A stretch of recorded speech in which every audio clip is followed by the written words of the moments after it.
ศรัทธาญาติโยมท่านสาธุชนนักศีลนักบุญก็สามารถเข้ารับชมรับฟังตามรายชื่อสถานีวิทยุที่ได้รับคลื่นรับสัญญาณในเจ้าวันนี้ก็หลายสถานีตัวกันตลอดถึงเข้ามารับชมรับฟังผ่านระบบทาง Facebook ไลฟ์ใน Facebook ที่ชื่อว่ารัตนสิริภิกขุก็ได้สามารถฟังกันเนาะฟังกันสองต่างคือต่างวิทยุต่างระบบ FM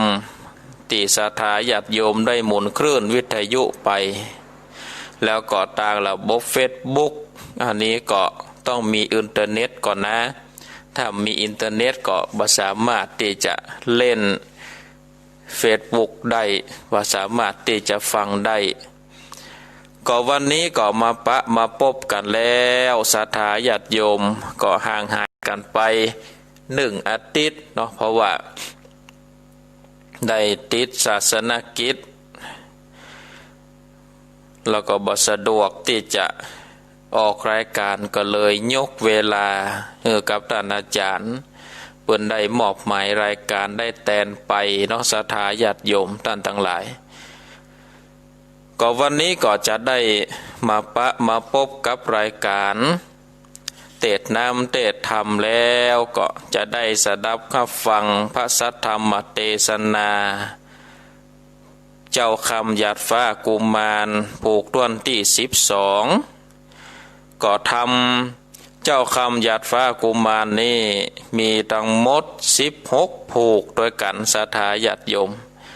ตอนนี้ก็ได้ดำเนินความมาถึงผูกต้นที่12แล้วเรื่องราวจะเป็นจะใดก็ศรัทธาญาติโยมท่านทั้งหลายได้ตั้งอกตั้งใจสดับรับฟังตั้งอกตั้งใจในการฟังพระสัทธรรมเทศนาเจ้าคำหยาดฟ้ากุมารผูกต้นที่12ก็หมุนคลื่นวิทยุเปิดเครื่องวิทยุไปบางพ่องก็กำลังมาเปิด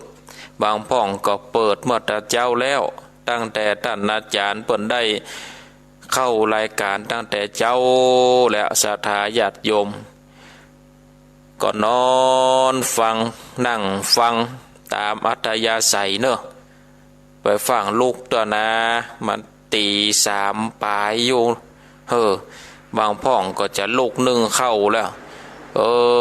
ก็ไปฟังลูกเตื้อตื่นได้เนาะตื่นมาฟังน้ำฟังธรรมตื่นมาเตรียมตัวไหว้พระแต่ไปฟังลูกตัวมันตี3ปลายอยู่ศรัทธาตื่นเจ้าแล้วก็ลูกหลานจะรำคาญกันเนาะตื่นแล้วก็ลูกหลานจะรำคาญจะไปตื่นเจ้าเปิดวิทยุก็เปิดมาฟังได้นะเปิดเบาๆเพราะว่าเวลานี้ก็เป็นเวลารับเวลานอนเนาะศรัทธาญาติโยมเป็นเวลารับเวลานอนจะไปรบกวน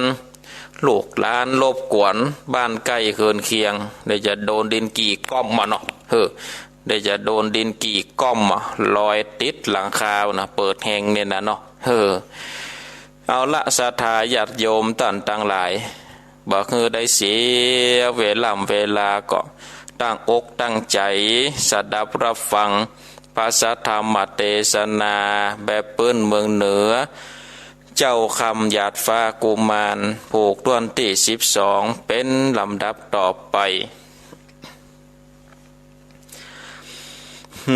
นะโม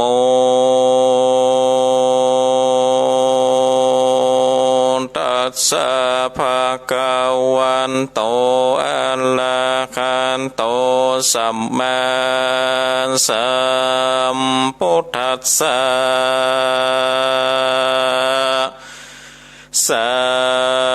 ตต วนดูลาสัมปนเลสะตังหลายตังยิงใจมวลหมู่อันเข้ามาสู่อันลามต่างมีใจงามชื่นจอยมากไฟคอยใจมาใครผ่านภายไปลอดเวียงแก้วยอดเนลาปานจริงเกิดตานขาวน้ำกากษาสินพรำภาวันนานยอมมือสาพร้อมนานั่งโยธาฟังธรรมจงจางจำบทบาทอยากขาดหายในฟังเด่นเด่นจำที่เอาเป็นตีสอนใจบทบาทใดกวนใจจำเมียดไว้กับตัวเอาเป็นขวดเต้วไตคำวัดตาใหญ่ทรงสารถึงนิพพานเวียงแก้วเป็นเตดแล้วเครื่องกากขอสาตามนโมจงได้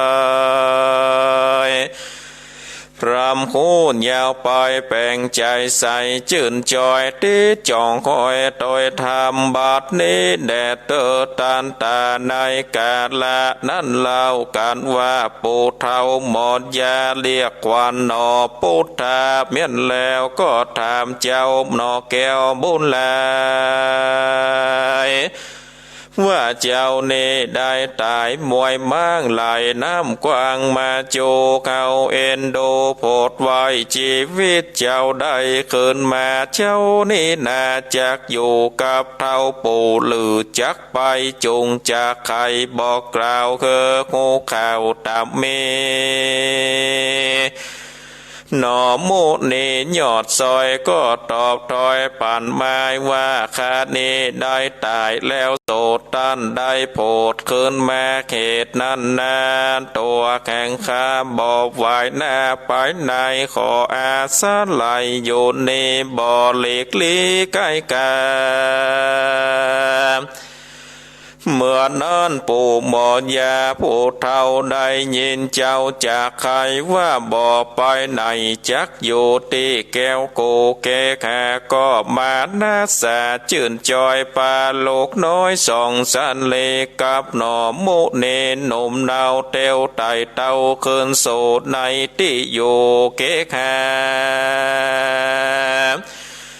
แล้วใครจะกล่าวถอยเสื่องเจ้ายอดซอยหนอมุนเนว่าดูราเจ้าบนมีเค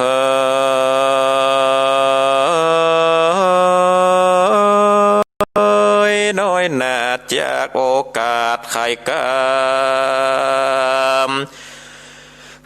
เจ้าจำได้คู่ว่าบ้านที่เขาอยู่ในสายมีชื่อไว้ว่าบ้านเก่าส่วนเมืองนั้นลาวใหญ่กว้างมีชื่ออ้างว่าสังกัดสนากรเป็นเมืองพระบวรพาเสดคนเมืองเกิดหลวงลาย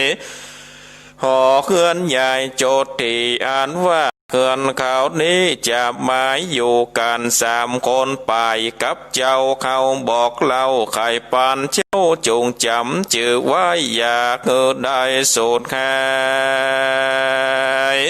เฮาเมตตาลายบ่อนน้อยเจ้าจงคอยฟังไปดูแลเจ้าคิงเล่าหนอดเนาเขามีลูกเต้าเป็นยิงได้เปิ้งปิงเป็ดไม้เต้าว่าหาลูกใจบอดได้เอาไว้ไทยแห่งโกลูกยิงดูกำแม่อย่าเว้นแว่กวกการอย่าเอ็นยานขี้ค้านยังการบานเกกาจูงได้โอด3 บากบานได้เขียนมัน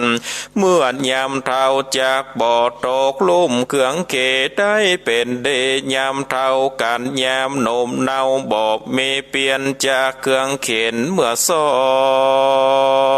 ยตุกจองห้อยโดยแม่ปอไข่จามบอกจีย้อนคักเมืองนี้ใจเดียวเมืองจักเดียวสอดละสะเพาะแน่ไปสู่ในที่อยู่แดนไก่ก็ตามใจแข่งเจ้า จะเกิดเล่าขันตันกูไข่ปันก่าวถอยกอดย้อนฝ่ายคอยคนแน่กันปูหมอยากล่าวแล้วเจ้าหนอแก้วตาดลงทันก่อนยอมมือผันอภิวาทแล้วโอกาสกำไปว่าดูราใส่ใจพ่อเจ้าพ่อใดบอกเล่าใครกามลูกจักจำจือไว้เอาเข้าใส่ในใจบอกเกิดไปไหนกระภาคเต้ามีใจแขกยินดีอาสลายบุญมีพ่อเจ้าโปโขมเก้าบางภัยแต่นี้ไปนาโต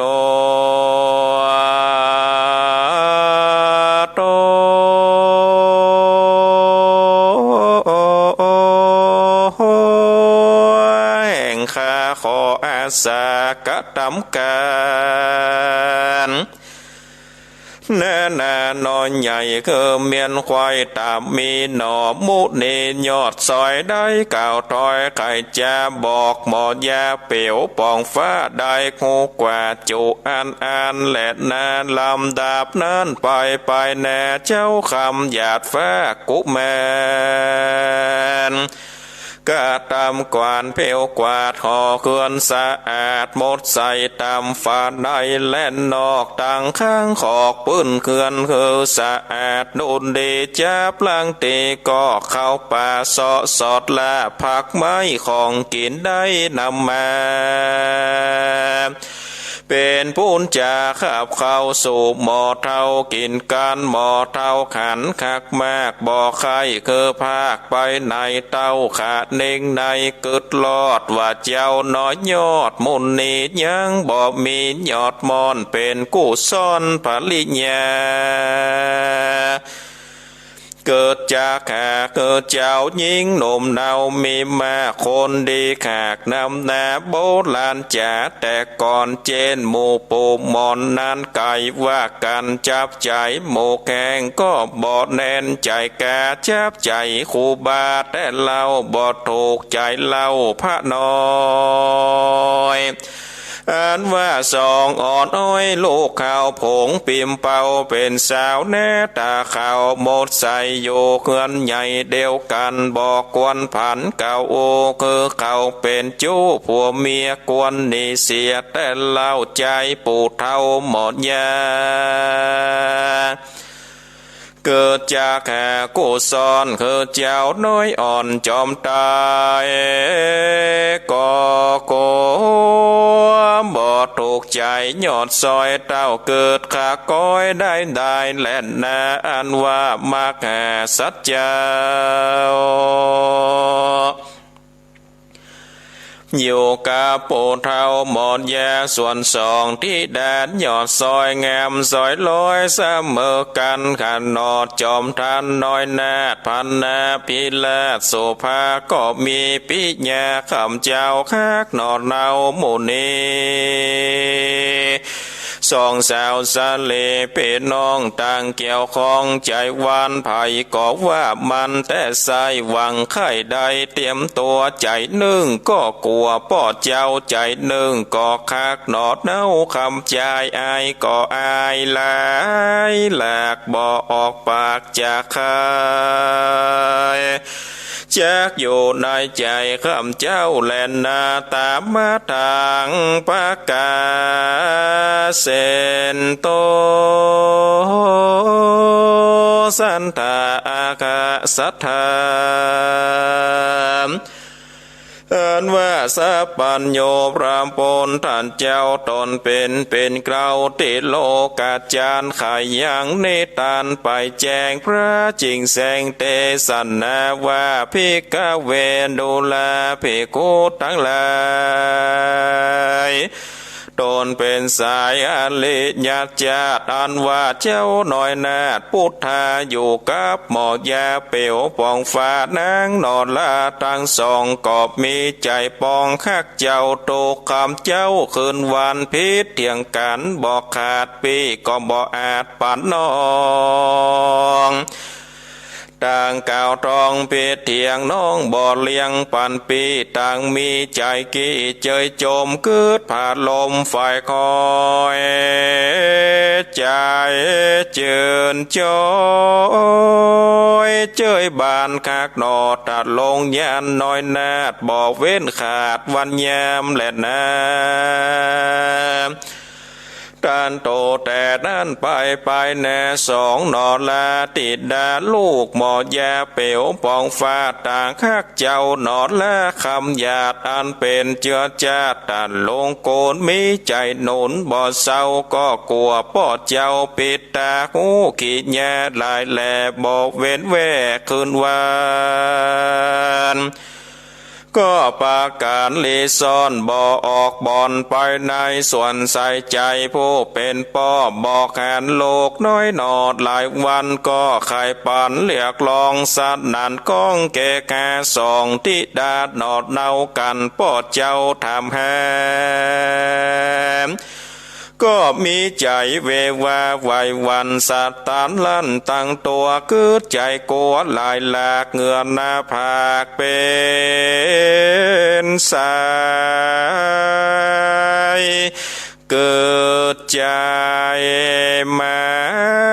ยว่าป่อเจ้าเตียงหูเก้าความในอันตนไปจื่นสู้ไปเป็นกู้กับใจสองบุญภายอ่อนน้อยเกิดขาก้อยในใจก็ปากันไปบ่อนจ้าสะเพาะหน้าไปสูดยังที่อยู่ปิดตาโยมือสาขับไว้นั่งอยู่ไกลจะทำเป็นกำงามบ่เศร้าว่าดูราปิ่นเก้าปิดตา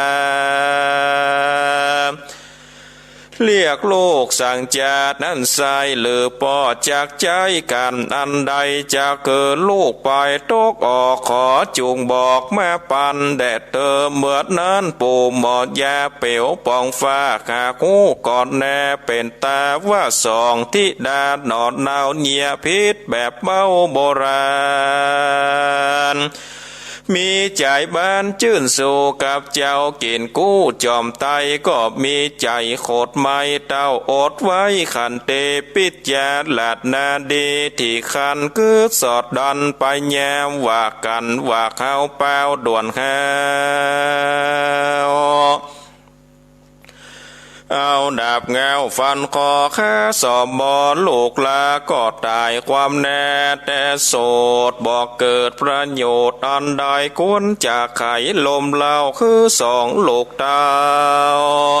ยางหูกองหยาบจ้าอันว่าใจต่างแน่แดนไกลบอกควนไปจื่นสู่ในเจิงจู้มานานสาปูหมดยาเกิดแล้วก็เรียกลูกแก้วทั้งสองมาปองอยู่ไกลกันโลกท้ายมาแค่ก็สอนแจมบอกเล่าคือโคเก้าความในว่าดูราสายใจ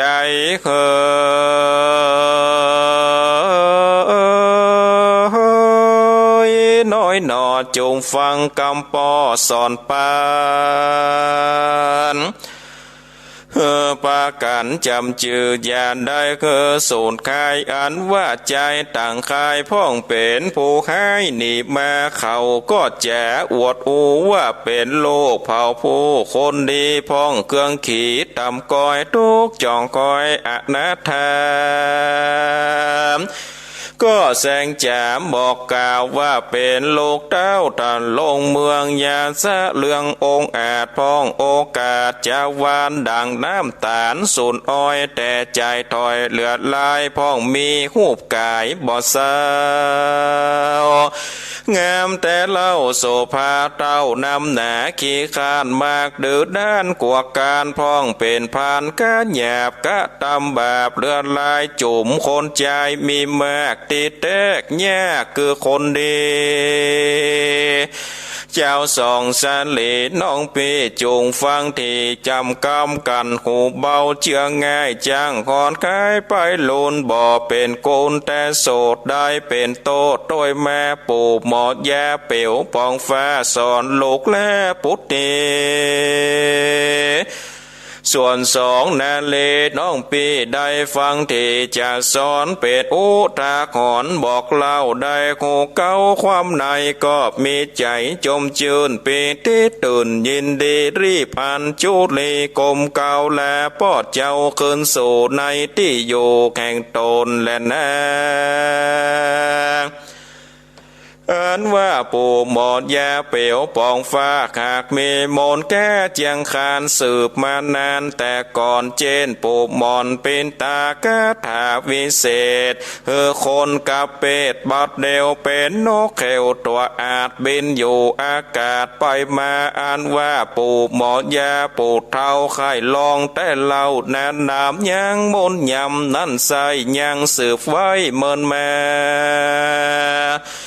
ปู่หมอนยาเกิดแล้วใจผ่องแผ้วยินดีก็ไขวันตีโอกาสเรียกเจ้าน้อยแนดพุทธาเข้ามาหาบอดจากันว่าเจ้าคำหยาดฟ้ากุมารได้ยินคำขานดังอ่านเจ้าเจียงเจียนเลี้ยวไวรีบเข้าไปกลมเก่าไว้เชิงปู่เท่าหมดยาและแน่เมื่อนั้นปู่หมดผู้เท่าก็จะลมเล่าไข่กำว่าดูราเจ้าตาลงทำเฮ้ยหนุ่มนาวตั้งแต่เจ้ามาอยู่ในแก้วโกเกขากันเข้าลานิสัยก่อนนับผ่านได้หลายเดือนเจ้าก็เสมือนเป็นลูกอยู่ตวนถูกเหมือนแม่บาดนี้แน่ตัวพ่อได้สืบต่อมนยามสืบมาแต่เจนแต่เก่าเจนปู่เท่าเป็นแต่คือคนแม่เป็นนกแกาน้อยใหญ่หากบินได้เวียนวนอยู่ปลายบนอากาศพ่อเกิดขวาดเมินแม้ว่ากาถาบทนี้ด่างคนจี้จะขาย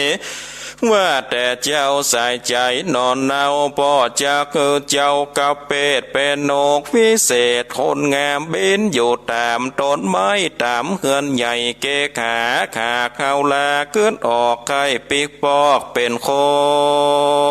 นก็เอาไฟมนออกไว้จากเป็นคนได้คืนมาปู่หมอยาผู้เท่าจะลมเล่าไข่กำนอตะลงทำกินกู้ได้พรำกู้โจภาการนอตะลงยานหนุ่มนาวฟังปู่เท่าไข่กำว่าจากใจมนยำวิเศษเงอตนกับเป็ดบัดเดียวเป็นนกเขวโต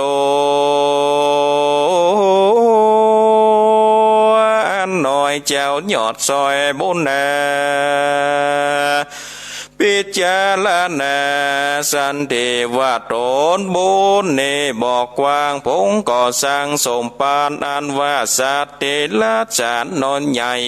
กวนเป็นคือควายจุอันนอตะลงทันเกิดแล้วใจผ่องแผ้วยินดีก็ไขวันตีตอบเล่าว่าดูราปอดเจ้าใส่ใจกรรมอันใดนั้นใส่อันพ่อกล่าวไว้ขายปันก็มีใจมันจื่นจอยบ่ตามก้อยเครื่องกาไข่เป็นสักกุนาแต่เล่าดังปอดเจ้าจากไข่แหลดนาตั้งสุดตัวในกาละนั่นเล่าปู่หมอเท้าเปียวปองฟ้าได้ยินเจ้านอนลาจากไข่ก็เอาไฟใหม่เกาเส้นฟันแล้วเก้นติดกาดแล้วเสกมนยันเป่าใส่คบตวนควายเจ็ดตีเอาไฟดีนั่นเล่ามัดยังขอเจ้าตะลงยานมนเจียงคานวิเศษเจ้าก็กับเป็ดบัดเดียวมาเป็นนกเขวตัวองค์อาจพันนาพิลาโสภาดังผาญานกป่าบ่อนเดินแจ้เลี้ยวไวก็บินไปคืนสู่ยังที่อยู่เวโคน จะป่ายบนต้นไม้แล้วสักไส้ปีกหางและหน้าตันตาในกาดละนั่นเหล่านางหนอดเน่าคำมากับนางอุษาน้องลาลูกหมอเปียวปองฟ้านั่นแล้วหูว่าเจ้าหนอแก้วตาลงนานเป็นสาเตละสาดนกน้อยสองยอดซอยใส่สลีดน้ำตามีใหญ่หยาดไข่ฟ้าฟาดไปมาก็ขอย้อนโคดแน่บอดแล้วกับเจ้าหนอแก้วคำใจเต้าเกิดหมายบอกปากใจนั้นแขกเป็นยาคักหนอพุทธานาดน้อยบอกเว้นขาดคืนวันแหลนนาตาโตบมาแก่สัตโตอันว่ามาแก่สันเจ้าคำหยาดฟ้ากาเป็ดแน่เป็นสากูดแน่โยนลูกขาดต้นไม้ซอสอดได้ขาเกณฑ์ลางเตื้อบินสอดล่าเลยเข้าป่าดงเรนกป่ามีสันสาวสานันดาวดงแน่เจ้าฟังข่าวจากกาอูบอกก่อนคู่กำได้ลำบากใจแต่เล่ากับคนหนุ่มเท่าไข่ปานโอจากาศนั้นใส่ขากูได้เดเลแสนเครื่องเคตามก้อยเป็นนกเขียวน้อยบ่มีกูบอดจ้างโอกับพายแดนดงไผ่เถื่อนทองบอกมีเปื้อนต้อยตามหนอใจลามน้อยแนดวิบากปาดโดยแม่เป็นสากูแนนกป่าซอสอดและดงลีลูกไม่มีลายแลกินบ่แพ้เต็มใจกินอันใดนั่นเล่าบ่เหมือนดังเจ้ายามเป็นคนกอดย้อนกำตนเจ็ดก่อนแม่หลายต้นลาวีคือเครื่องเกยไม้มาดบอกเว้นขาดคืนวันแหลดแนโจตกาแม้นว่ามีสันทาหนุ่มเท่าอันนั่งอยู่เฝ้าหลายลาแม้จะถามใครหูว่าเจ้าเกินโกหนอพุทธากรรมสั่งมาจัดก่อนมาหลายตอนถึงตนเกิดเป็นคนจัดนี้ได้ตกลำตีเครื่องกาได้เป็นสกุลแน่นกน้อยตกตามก้อยเครื่องกีดนั่นจะไข่แจะบอกจีคือแมนตีกองทำกวนไข่กำกล่าวถอยว่าเจ้ายอดซอยบุญแน่แต่เมินแน่เจ็ดก่อนเกิดอยู่บ่อนเมืองโคนปากเมื่อพระเจ้าโตนยอดซอยน้ำกล่าวต้อยว่ากาโกสันตาเจ้ามีสัจจะเลื่อมใสเกิดมีใจประโมทใครไปบวชแต่เล่าจริงไปแค่เปโกเจ้าตนตะลงโกนไว้สานุนทำที่เจ้าเพคูก่อจีไข่แจ้ว่าการเจ้ามีใจไข้บวชออกพาหนวดเป็นโศกแม่ปงไฟคอยเริ่มเรียนถ้อยกองทำคือหูตังดำเป็นโตดโคแจ้งโสดตังดีเจ้าบุญมีกูแล้วใจผ่องแผ้วเจยบานก็กัดทำการขับใจอยู่ไกลโอปาถากบอกเกิดต้านใดลำบากอันใดเล่นาอันว่าเพโกโตนนั้นเล่ากันตื่นเจ้าบอดจ้าย่อมบทสัตว์โลกและโลกาดังนี้นาบอกขาดไปเป็นติบาทจุวันและนาเอการเตวสังยังมีในวันหนึ่งเล่าเจ้าภิกขุบุญใหญ่กอดได้เตียวไตภายพานดังตั้งวันบอกขาดไปเป็นติบาทตามกองตาเลปองไฟคอยพรสัตย์ใหญ่น้อยสงสารส่วนเจ้ากุมารนั่นแล้วกับโดนคู่เก้าบอดอยู่ก็เข้าไปสู่สันทานั้นเป็นที่สันอากาศนั่นใสก็ไปขันใสยังโกยอันสุกโดยเหลืองแงมเจ้าใจลามนอนละใจ เจ้าคำหยาดฟ้ากุมารหิวอาหารหลายแหลกอ่อนต้องแผดนำนาเหลวซ้ายขวาเหนือตายตุกออกควายพอไปบอกหันภัยสักผู้มีตนอยู่เองเดียวจิงรีบเร็วบอดจะรีบกำกว่าเอาโกยอันเป็นหน่วยสุกดีเอาเปลือกมีออกแล้วเจ้าหนอกแก้วตาลงยานก็รีบกินกล้วยหวานนั่นใส่หมดเสียงควายบ่เลือนล้อแล่นน้ำ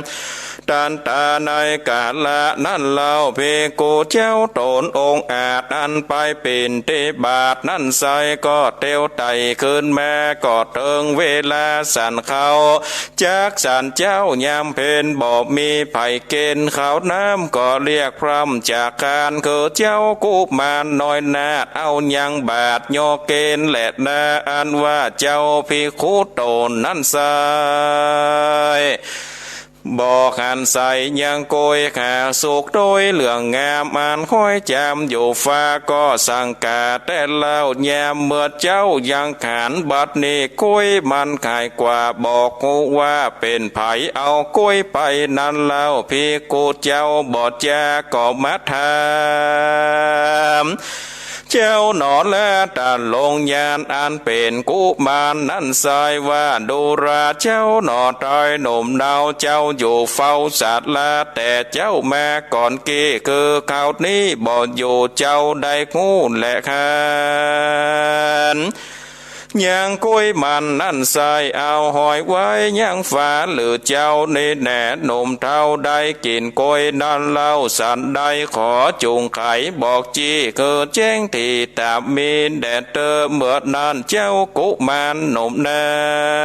วคือเจ้าคำหยาดฟ้าบุญแน่ก็ใครจะตอบทอยว่าข้าแด่เจ้าหยอดซอยสินสีอันว่ากล้วยงามดีมีอยู่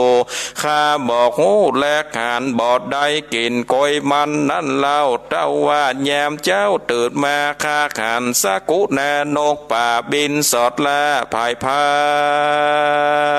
นเตียงว่านกมันตัวดานบินสอดดันไปกินแจดแหลดนาเมื่อนานเจ้าเพกูนั่นเล่าฟังคำเจ้าหนอดเนาไข่ปานบอกหันบอกโหกึดอยู่สงสัยว่าจริงแจกำไปบอกแจว่าดูราเจ้าหนอนละแม่นาว่าอันว่าโกยนันนาเหลืองอ่อนเจ้าบอกอ่อนจากหูบอดได้กินโกยนั้นอยู่สันได้เต้าว่าขานนกจังไรแสงสวยมาละกินกล้วยสุกงามแบบจุงตามตอบสายคืนได้ใครคืนวันคือตัวมันต่ำจะเกิดไปจัดนานนั้นเล่าคือเป็นสัตว์ป่าเศร้าสองขาเป็นสะกุดแนนกน้อยได้ต่ำก้อยคืนวันแดดการว่าเจ้าพี่โคไข่ปาดแล้วเจ้าหนอแก้วบุญแหน่ก็แจอำลาคืนสู่ในที่อยู่แข่งโตนั้นว่าหนอทัศปนนาดน้อยการชีวิตกาดก้อยเป็นพี่คือตายหนีมวยมั่งจากโลกกว้างเมืองคนบาปตาลนต่ำจ้าคือได้พิษสินขาดน้ำแน่ได้มุสากล่าวทอยตินาตานาต่อยกาดลีได้เครื่องขี่ต่ำจ้าในโลกและสงสารถึงเมื่อนานบอกขาดเกิดมาจากปัจจุบันเป็นนอจอมทานน้อยอ่อนกำจัดก่อนป้าแม่ปู่หมดยาเปียวปองฟ้าสวัสดมนกากาดลีหนอมุนียอดซอยได้เป็นนกน้อยและคำได้ทุกคำไม่แมดบ่เว้นขาดคืนวันและนาเนติตังเขญญาสังวานานาวิเศษจาของเขตเจ้าคำหยาดฟ้ากุมารผูกตวน12ก็บังกรมสมเลศเสน่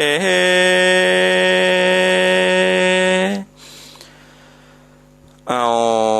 ละศรัทธาญาติโยมท่านสาธุชนนักศีลนักบุญทุกท่าน การได้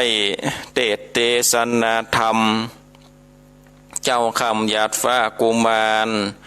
ผูกตวนที่12ก็ปะลิปุณนังจบลงไปเป็นที่เรียบร้อยต่อไปก็จะได้เป็นการสรุปเนื้อหาใจความสำคัญเพื่อกับศรัทธาญาติโยมท่านตั้งหลายได้สดับกับฟังกันแต่ครั้งหนึ่งอย่างเนื้อหาใจความสำคัญของเจ้าคำหยาดฟ้ากุมารอันว่าหลังจากที่เจ้าคำหยาดฟ้ากุมารได้ตายไปเขาก็ได้เอาใส่แปรไหลล่องไปก็ไปปะใส่ครอบครัวนะแล้วก็เจ้าเปี่ยวปองฟ้าซึ่งเป็นหมอยาก็ได้มายาให้เจ้าคำหยาดฟ้ากุมารได้ปิกฟื้นคืนมาแล้วหลังจากได้ฟื้นคืนมาเปิ่นก็ได้มาห้องเข้าเอาขวัญหลังจากได้ห้องเข้าเอาขวัญแล้วนี่ปู่เปี่ยวปองฟ้านี่ก็ได้ถามนะได้ถามว่าหลังจากที่ป่อนี่ข้านี่ได้จ้อยให้สูนี่ได้ปิกฟื้นคืนมาเป็นคนสูจะโอ้บุญคุณของป่อนั่นนี่ถือว่าเป็นบุญคุณอันยิ่งใหญ่ข้านี่ได้ปิกฟื้นคืนมาก็เหมือนว่าตายแล้วฟื้นปิกมาเป็นคนใหม่ข้าบ่เตียวไต่ไปทางใดแล้วจะขออยู่กับป่อที่นี่เจ้าเปี่ยวปองฟ้าหมอยาก็เลยบอกว่าบ้านเมืองที่นี่เป็นบ้านเมืองสังกัสนกรเป็นเมืองอันผาเสริฐคนตั้งหลายก็มีความสุขกล้าขายลายล่องเป็นบ้านเมืองที่อยู่สงบสุขบ้านเฮือนของเฮานี่ก็มีอยู่กัน3 คนกึ่งนี่ลูก3 คนกึ่งแฮมกึ่งหนึ่งก็คือเจ้านะอยู่ด้วยกันเนี่ยเนาะเจ้าคำหยาดฟ้าก็ว่าโอ้เฮานี่ก็จะอยู่ที่นี่กาป่อจะไปทางใดจะช่วยทำกันทำงานเจ้าคำหยาดฟ้ากุมารนี่ได้อยู่บ้านของเจ้าเปี่ยวปองฟ้าหมอยาก็ทำกันทำงานสับปะสับปันบอกว่าจะเป็นการซักเสื้อซักผ้า7 ห่อ 7 เคือนบางเตื้อก็เข้าไปในป่าในดงไปซอกหาผลละหมากหลากไม้เอามาคือป่อหมอยาได้กินป่อหมอยานี่ก็ฮักศรัทธาญาติโยมได้คักอย่างเจ้าเปี่ยวปองฟ้าบอกคือได้ปิกปอกไปทันใดก็กึดว่าโอ้เจ้าเปี่ยวปองฟ้านี่ก่อนนี่มีหน้าตาอันดีแล้วเนาะมีหน้าตาอันดีก็สมควรที่จะมีภริยาคนดีอย่างนี้นี่เสาะยากก็สมควรที่จะมีภริยาเอาไว้อยู่เป็นกู้เป็นกิมเอาไว้ช่วยกันทำการทำงานเอามาช่วยกันคิมาช่วยกันหาอันนี้ป่อเนาะได้ป่อได้อูได้จ่าไว้แล้วอย่างกรรมโบราณนี่เขาจะเสาะขาคือก็บ่ได้ทำกรรมโบราณว่าจับใจแข้งบ่แน่นใจกาจับใจครูบาบ่เปิงใจพระน้อยจับใจงูบ่จูใจเขียดจับใจเปียดบ่เปิงใจไม่การจับใจหลานบ่เปิงใจโคนเท่าเนี่ยศรัทธาญาติโยมต่างหลายก็เลยเกิดว่าโอ้อันก็อยู่กันไปก่อนเปิงอกเปิงใจไผนี่ก็จำเป็นได้คือเปิ่นเลือกคนเดียวมันเป็นกู้ชีวิตนี่บ่สามารถจะไปกะไปเกณฑ์ของเขาได้อันว่าเจ้ามหาสัตว์โพธิสัตว์หรือว่าเจ้าเปี่ยวปองฟ้านี่อยู่กับปู่เฒ่าหมอยาไปส่วน2 ธิดานี่หันเจ้าเปี่ยวปองฟ้านี่ก็เกิดความปิญญาเกิดความฮักเกิดขึ้นมาในจิตในใจศรัทธาญาติโยมแต่เขา2 คนนี่ก็บ่ได้อู้ได้จ๋าบอกคือป่อเพราะว่าอาย อายในความเป็นแม่ยิงจะไปบอกฮักปลอดใจนี่โอ้บ่สมควรบ่สมควรก็เล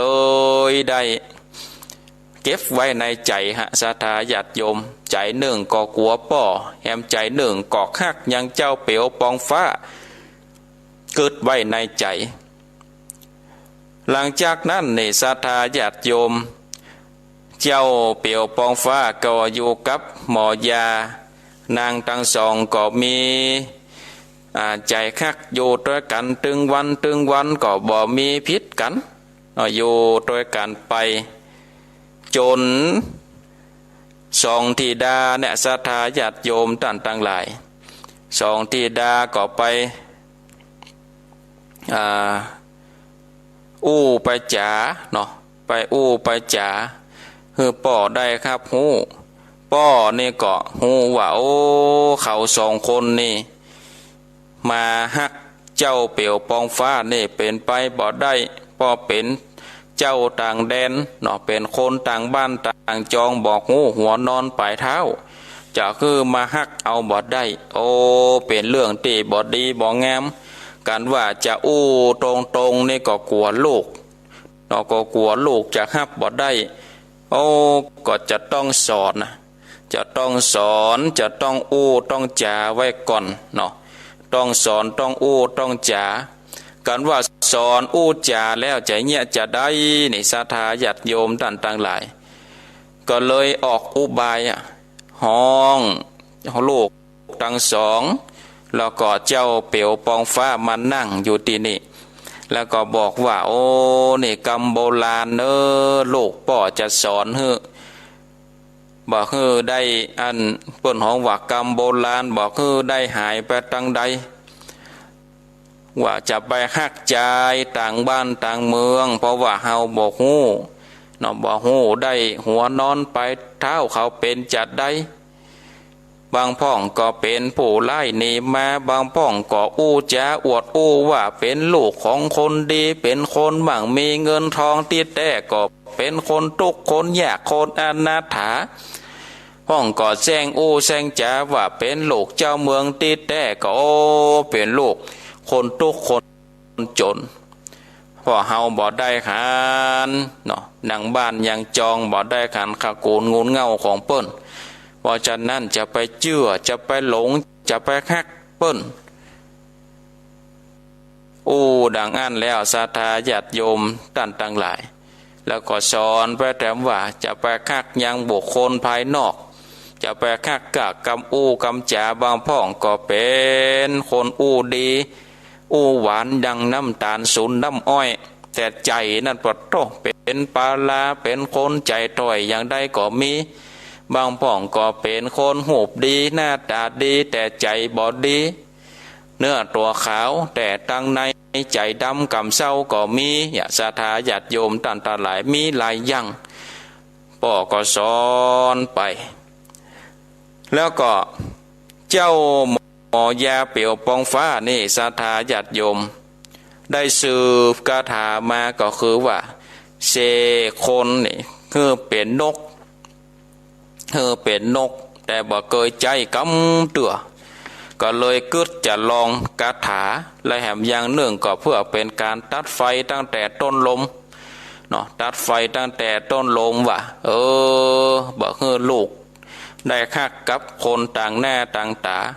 ก็เลยห้องเอาเจ้าเปียวปองฟ้ามาเจ้าเปียวปองฟ้าก็นึกว่าป่อนะมีการไปใจได้กระทำการก็เลยเข้าไปป่อหมอยาก็เลยบอกว่าบ่เดี๋ยวนี้นี่ป่อได้ห้ำได้เฮียนคาถามาเจ้าอยากจะได้ไข่กายเป็นนกก็ร้องพอกายโลกันว่าอยากจะปิกฟื้นคืนมาเป็นคนก็ถอดไฟมนนี่ออกก็จะปิกคืนมาเป็นคนดังเก่ากันว่าอยากจะเป็นนกก็เอาไฟนี่ซุบคอหันกะอันนี้บอกไว้วิธีการแก้จะเป็นก็นี่ลองพอก็ได้นะไม่ลองไม่รู้ไม่ดูไม่เห็นไม่ทำก็ไม่เป็นเนาะ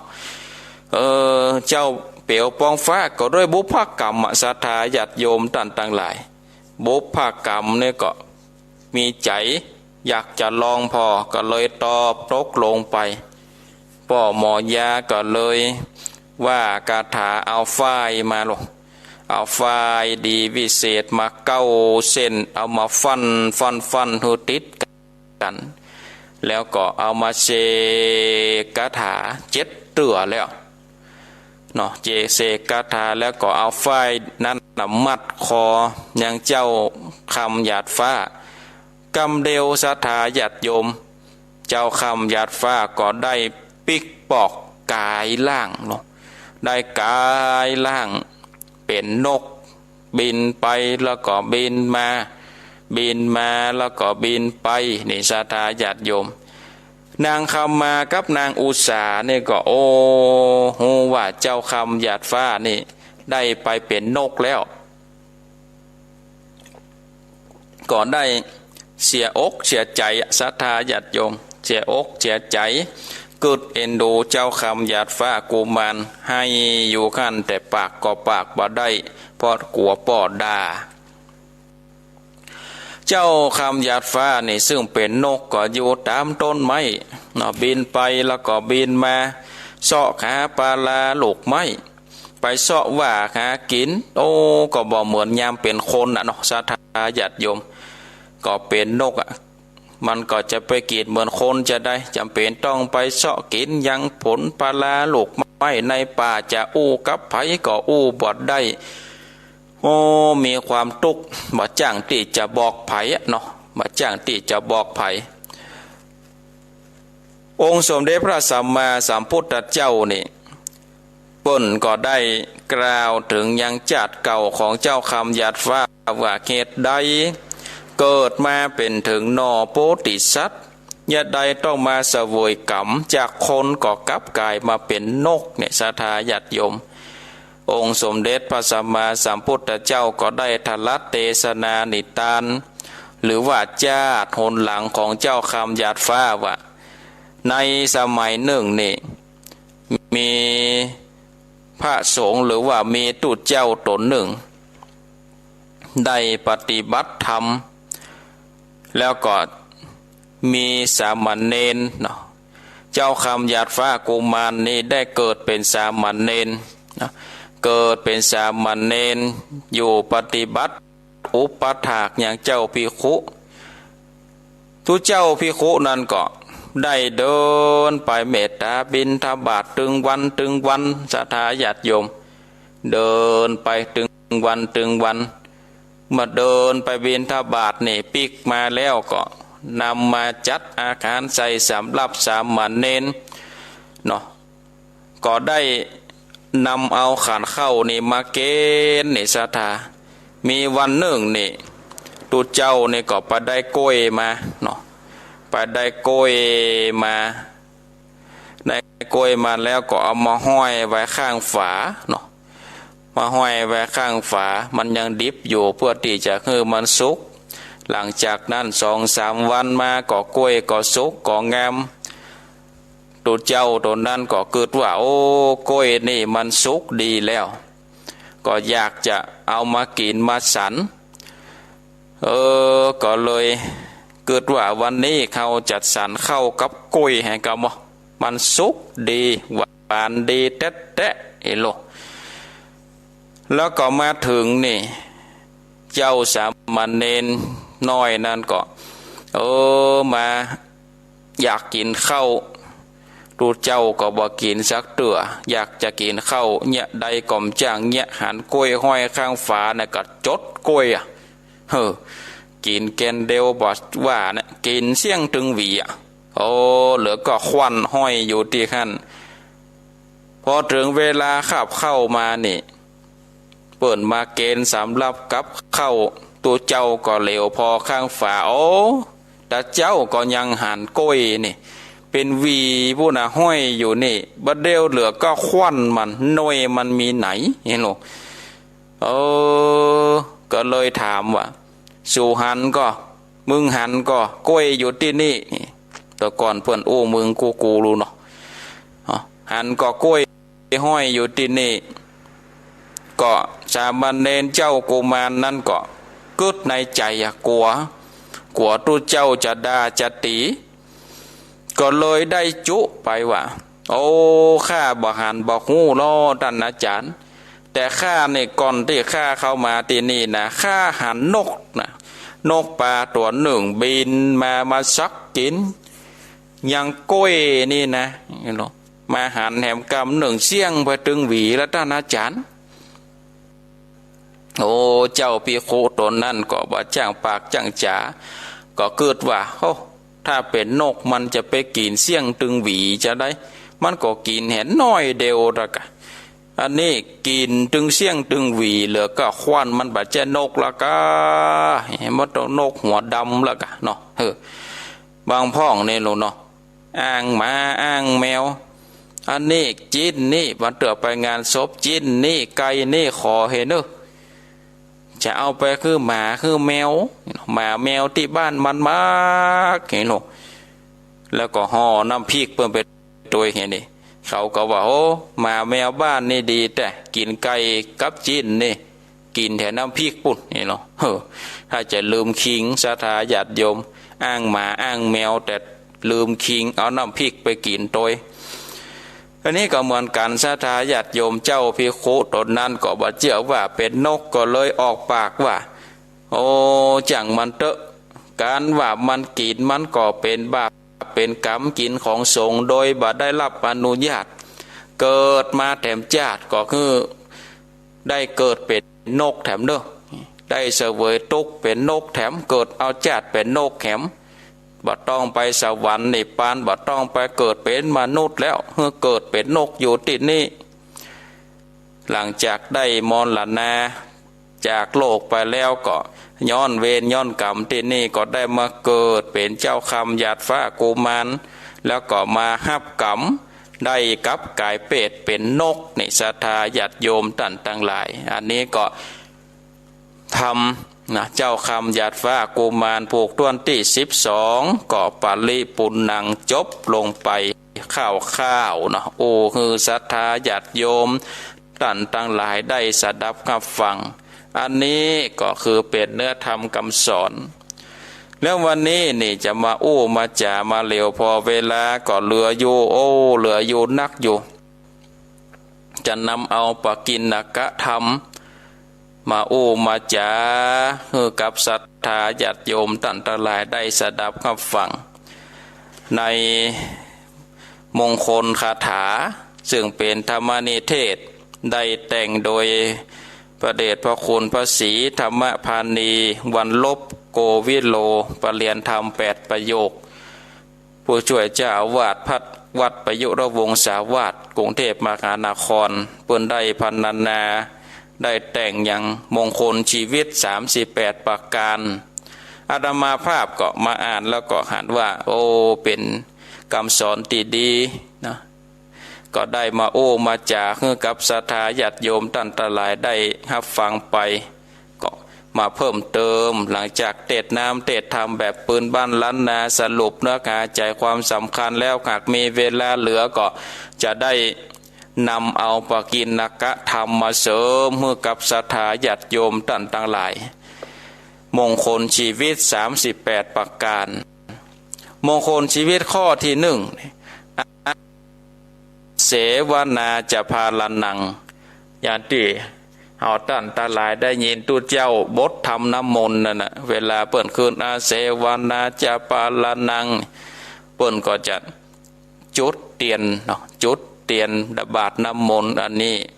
เพื่อความเป็นสิริมงคลแล้วเปิ่นก็ไปดับปุ่นขีนังปุลานังบทอย่างกินจิปุ่นนะนี่คือดับทุกข์ดับโศกดับโลกดับภัยอันข้อนี้คือว่าเสวนาจะพาลนังการบ่คบโคนพานเป็นมงคลอันสูงสุดข้อที่1นี่ในเรื่องบ่คบโคนพานคำว่าพานนี่พานนี่พานลอลิงเนี่ยนะมันจะพานนอนหนูนะพานละพานเนี่ยแปลว่าโง่เขาอัปปัญญาหูเต้าบาถึงการคนพานนี่ก็คือคนโง่คนเขาคนบาเล็กเกเรแม้ว่าเป็นคนมีปริญญาสูงแต่ว่าประพฤติทุจริตทางกายวาจาใจก็ฮ้องว่าคนพาน บางเตื้อก็ฮ้องว่าโคนอันตพาลแปลว่าคบบ่ได้หมายถึงว่าการบ่เข้าไปเกี่ยวข้องกับคนอย่างอี้บอกว่าจะเป็นกรณีใดๆก็คือบ่มีความเกี่ยวข้องกับคนพาลหากเขาเข้าไปเกี่ยวข้องตัวเขาก็จะมนมองไปเหมือนกับใบไม้ที่ห่อยังป่าเน่าใบไม้นั่นก็ย่อมมีกลิ่นเน่าไปโดยการที่เขาบอกคบคนพาลก็เลยเป็นความเป็นมงคลทำให้พ้นจากความผิดทุกประเภทนำมาซึ่งความสรรเสริญของคนทั่วไปแล้วก็ประสบความสุขความเจริญก้าวหน้าในชีวิตเป็นการตัดกำลังบอกให้เจื้อคนพาลระบาดการที่บอกคบคนพาลเนาะก็เป็นเอาบอกคบคนพาลแล้วเฮาก็ต้องคบกับบัณฑิตบัณฑิตแปลว่าผู้ที่ดำเนินชีวิตไปในทางที่ถูกติดต้องหูเต้าตันในการหูเต้าตันในการคิดหูเต้าตันในการกระทำของตัวเก่าแม้บอกหูเรื่องราวของโลกของชีวิตในบางสิ่งบางอย่างแต่พยายามที่จะไฟหูก็ชื่อว่าเป็นบัณฑิตพระพุทธเจ้าได้ตรัสว่าคนโง่ที่หูตัวเก่าว่าโง่ยังเป็นบัณฑิตได้พ่องแต่คนโง่เกิดว่าตัวเก่าฉลาดนั้นห้องว่าโง่แต่ถ้าภาษาไทยว่าโง่ภาษาอันกำเมืองว่าคนเง่าเห็นเนาะบัณฑิตนี่มีนิมิตเครื่องหมายการที่จะเป็นบัณฑิต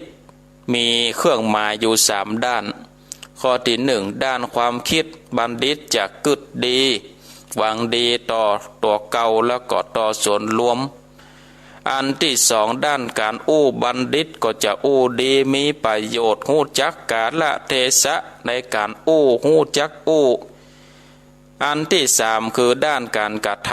ำบัณฑิตจะกระทำความดีเป็นที่หมายห่างไกลจากสิ่งอันบ่ดีบ่งามสิ่งใดที่เป็นทุจริตบัณฑิตเปิ้นก็ได้หลีกเว้นเมื่อเฮาได้พิจารณาว่าคนที่ใกล้ชิดนี่ที่เขาได้ได้จ่าได้คบได้หาอยู่ถึงวันนี่มีลักษณะเป็นจะใดเป็นอย่าง3ข้อนี่ก็ถ้าว่ามีคุณสมบัติถึง3ข้อนี่ก็ควรเข้าไปคบค้าหาสมาคมเพราะจะช่วยให้เขาเป็นบัณฑิตได้คิดดีพูดดีทำดีการที่ได้คบกับบัณฑิตก็เปรียบเหมือนผ้าที่ห่อไม้จันหอม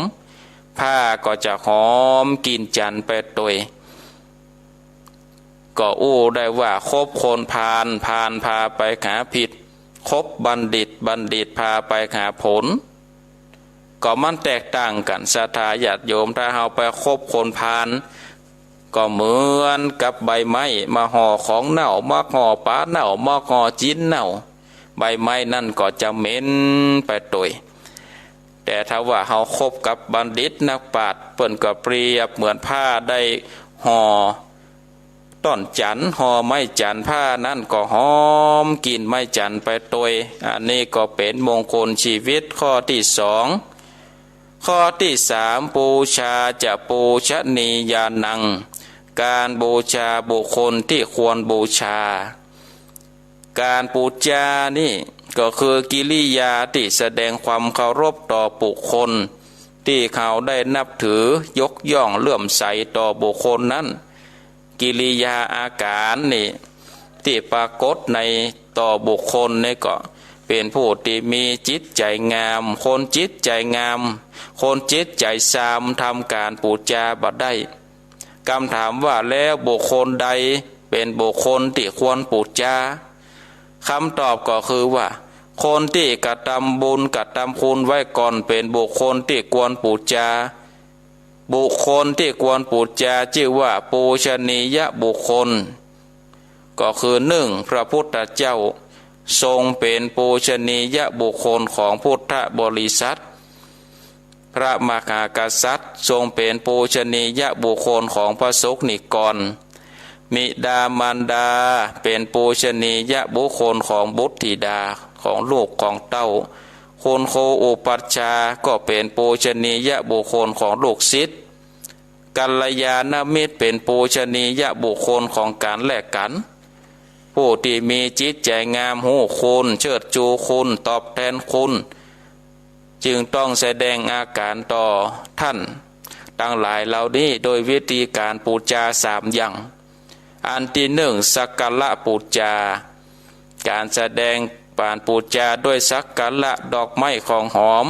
สิ่งที่เป็นเครื่องอุปโภคบริโภคดังเฮามาวัดมาวานี่ศรัทธาญาติโยมท่านทั้งหลายก็เก็บเอาขันดอกเก็บเอาดอกมาใส่ขันแก้วทั้ง3อันนี้ก็ถือว่าเป็นการสักการะปูจาเป็นการปูจาบุคคลที่ควรปูจานำดอกไม้นั่นนี่บอกว่าจะเป็นดอกเกตตาวาเป็นดอกโกศลดอกสัปปะดอกที่เขาได้ซื้อได้หามาก็ดีเป็นดอกมะลิพวงมาลัยมานี่มาใส่ขันแก้วทั้ง3มาใส่ขันศีลมาใส่ขันน้ำตาลก็เพื่อเป็นการแสดงการปูจาอันนี้คือสักการะปูจาอันที่2สัมมาณบูชาคือแสดงการปูจาโดยการนับถือการเคารพเพื่อเกียรติบดูหมิ่นคุณบอกว่าจะเป็นการการแสดงออกทางใดต่อหน้าและก็รับหลังปฏิบัติซื่อตรงเสมอกันอย่างเช่นว่าพุทธศาสนิกชนปฏิบัติตามคำสั่งคำสอนขององค์สมเด็จพระสัมมาสัมพุทธเจ้าอันนี้ก็คือการสัมมาณปุจจาอันที่3ปักขะปุจจาแสดงการปูจาด้วยการยกย่องสนับสนุนโดยการนิยมชมชอบในเกียรติคุณของท่านส่งเสริมกุลและปกป้องเกียรติคุณเพราะฉะนั้นการปูจาเป็นกิริยาของผู้ที่มีจิตใจสูงการบุคคลการปูจาบุคคลที่ควรปูจาก็เป็นมงคลอันสูงสุดก็คือปูชาจะปูชนียานังการปูจาบุคคลที่ควรปูจาบุคคลชีวิตข้อที่4คือปฏิรูปเทสวาโสการอยู่ในถิ่นอันสมควรถิ่นอันสมควรนี่ศรัทธาญาติโยมก็หมายถึงว่าที่ตั้งที่อยู่อาศัยทำเลการทำมาค้าขายที่ตั้งของศูนย์ปฏิบัติธรรมหรือสถานที่ที่เข้าไปเนี่ยการที่ตั้งที่สถานก็ต้องเหมาะสมกับหน้าที่การงานสถานะของแต่ละบุคคลความจำเป็นหรือความเหมาะสมของแต่ละคนบ่เหมือนกันถิ่นฐานอันสมควรก็บ่ใจจะอยู่ในเมืองหลวงต่ออันบ้านที่อยู่อาศัยใกล้ที่ทำงานการคมนาคมไปมาสะดวกมีความปลอดภัยใกล้สถานพยาบาลใกล้วัดสภาพแวดล้อมดีอันนี้ก็จัดเป็นถิ่นฐานที่อยู่อาศัยที่เหมาะที่ควรถ้าอยู่ในที่ดีแต่บ่มีความปลอดภัยสิ่งแวดล้อมบ่ดีถิ่นนี้ก็บ่ใช่ถิ่นที่สมควรกับเฮาสถานที่ทำงานตั้งอยู่ในเมืองเดินทางไกลรถติดเสียเวลาเดินทางปิกบันดึกเสียค่าใช้จ่ายนักถิ่นนี้ก็บ่ใช่เป็นถิ่นที่ควรดังนั้นเฮาก็ควรที่จะพินิจพิจารณาเพราะว่าเหมาะสมกับเฮาก็ที่ทำงานศูนย์ปฏิบัติธรรมนี่ก็ต้องการความสงบสงัดก็ตั้งอยู่ในกลางป่ากลางดอยเนาะห่างจากผู้คนแต่ถ้าไปตั้งอยู่ในกลางชุมชนคนพลุกผ่านไปมาเป็นบ่สงบบ่ใจสิ่งที่เหมาะที่สมสถานที่ปฏิบัติธรรมก็ควรตั้งอยู่ที่ห่างไกลผู้คนเป็นที่สงบจิตสงบใจเพื่อที่จะได้ปั้มเป่งบำเพ็ญเพียรตั้งจิตแล้วก็สำนักงานที่ทำงานประจำเพื่อนร่วมงานขยันทำงานมีความซื่อสัตย์สุจริตยิ้มแย้มแจ่มใสแบ่งปันน้ำใจทำงานและมีความสุขสำนักงานนี้ก็เป็นสำนักงานที่เหมาะสมกับเฮาเวลาทำการทำงานก็มีความสุขก็จะได้มีความเจริญรุ่งเรืองเพราะฉะนั้นการที่มีที่อยู่อาศัยสถานที่ทำงานสถานที่ปฏิบัติธรรมสถานที่ หลายๆอย่างก็ต้องเอื้อถึงความสะดวกสบายไปมาหาได้ปัจจัยว่าโอ้อยู่ในป่าในโขพุ่นไปก็ยากมาก็ยากอันนี้คือปฏิเทสวาโสการอยู่ถิ่นฐานอันเหมาะสมอันที่ห้านี่ก็คือบุพเพกตปุญญาตาความเป็นผู้มีกุศลอันตนสังสมไว้แล้วคือการได้ทำบุญไว้ในปางก่อนบุญก็คือสิ่งที่เกิดขึ้นในจิตในใจทำเมื่อเกิดความชุ่มชื่นเกิดความปิติเกิดความปราโมทย์ยกระดับจิตคือกึศดีพูดดีทำดี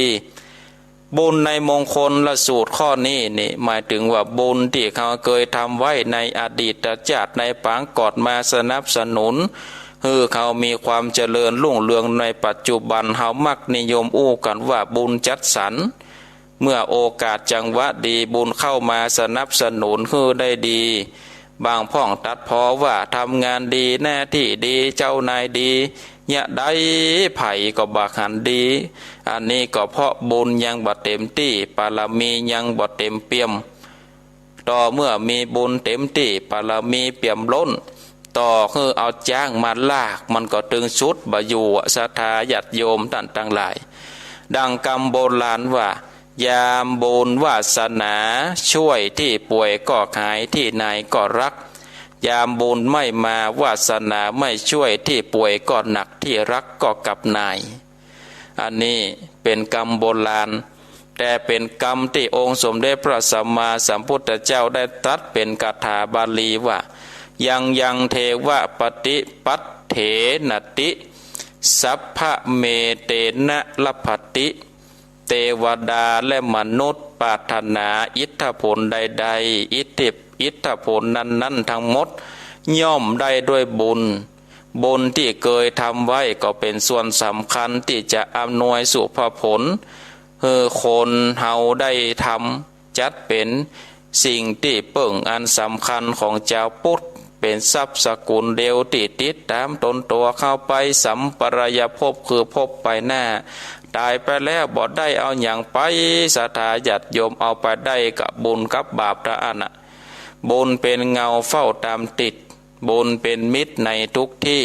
บุญคอยช่วยเหลือเอื้ออารีห่างราศีปลอดภัยปลอดโภยภัยบุญพิทักษ์บุญรักษาบุญนำพาให้สุขใสแม้นชีวิตพลันดับล่วงไปบุญส่งให้สู่สุขาวดี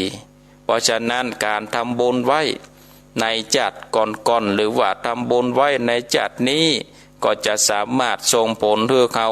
มีความสุขในสัมปรายภพในภพเบื้องหน้าเขาเนี่ยอันยังก็จะสามารถที่จะทำอันยังก็สำเร็จได้โดยง่ายก็เพราะบุญศรัทธาญาติโยมท่านทั้งหลายอันนี้ก็ก็จะกับศรัทธาญาติโยมได้5 ข้อนะวันนี้นะมงคลละสูตรมีถึง38 ข้อก่อนศรัทธาญาติโยมจากันไปเนาะมาเร็วพอเวลาตอนนี้ก็เหลือเวลาแต่ประมาณ10 กว่านาทีก็จะได้เปิดสายเนาะเปิดสายโทรมาแจ้ง